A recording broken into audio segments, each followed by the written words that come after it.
একটা সময় ছিল যখন বিশ্ববিদ্যালয় মানেই ছিল মুক্ত চিন্তার আশ্রম। এখন বিশ্ববিদ্যালয় মানেই ইউজিসি অনুমোদিত সিলেবাস, শিক্ষা মন্ত্রণালয় অনুমোদিত চিন্তা। আর উপাচার্যরা তারা হন সরকার প্রেমিক, সরকারি হুকুমে সদা প্রস্তুত ক্যাটাগরির সদস্য। হার্ভার্ড বিশ্ববিদ্যালয়ের প্রেসিডেন্ট গারবার 14 এপ্রিল এক চিঠি লিখেছেন। চিঠিতে কি ছিল? না, বেতন বাড়ানোর আবেদন না। তিনি বললেন, সরকার তুমি কে আমাদের বলার? কি পড়াবো, কাকে পড়াবো, কার গলা টিপে ধরবো না ধরবো? একটা চিঠিতে সরকারকে এমন ধাক্কা, অর্থাৎ একদম পলিসি পাল্টা পলিসির চাবুক।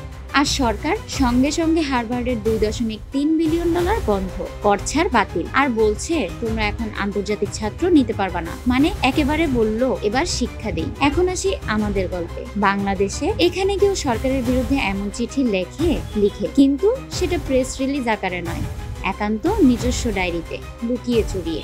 স্বাধীনতার পর 1973 সালের বিশ্ববিদ্যালয় অধ্যাদেশে স্বায়ত্তশাসনের কথা বলা হয়েছিল, কিন্তু এখন বাংলাদেশের ভাইস চ্যান্সেলররা সেই অধ্যাদেশ পড়ে না। ওটা কাঁচাপত্র কাপড় হিসেবে ব্যবহার হয়।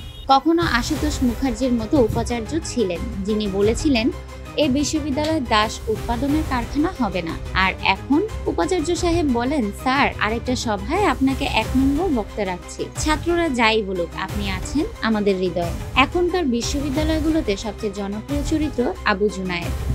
না, উনি গল্পের চরিত্র না, উনি প্রতিটি উপাচার্যের অন্তর্নিহিত আত্মা। গাভী বৃত্তান্ত উপন্যাসে যেমন আবু জুনায়েদ ছিল চাটুকারিতার জীবন্ত উদাহরণ, সিংহাসনে বসে রাষ্ট্রপতির প্রটোকলে নতজানু ছিলেন, তেমনি আমাদের উপাচার্যরা আজকাল শিক্ষা নয় সিস্টেম নিয়ন্ত্রণ করেন। এখানে বিশ্ববিদ্যালয়ের চিন্তা করতে গেলেও অনুমোদন লাগে। বলতে হয়, স্যার একটা নতুন চিন্তা পেয়েছি, ইউজিসির অনুমতি লাগবে। আজ হার্ভার্ড বলছে সরকার সীমা মেনে চলো, আর আমাদের বিশ্ববিদ্যালয় বলছে সরকার কোনো নির্দেশ না দিলেও আমরা নিজেরা বুঝে নেই কি সিদ্ধান্ত। আজ যদি আশুতোষ মুখার্জি বেঁচে থাকতেন, বাংলাদেশে এসে বলতেন এটা কি বিশ্ববিদ্যালয় নাকি সরকারি বিজ্ঞপ্তি পড়ে পড়ে পিএইচডি করা অফিস। আর ছফা সাহেব বলতেন আবু জুনায়েদ এখনো বেঁচে আছেন এবং সম্ভবত উপাচার্য সম্মেলনের সভাপতি। শিক্ষার স্বাধীনতা তখনই আসে যখন চাটুকারিতা সিলেবাস থেকে বাদ পড়ে।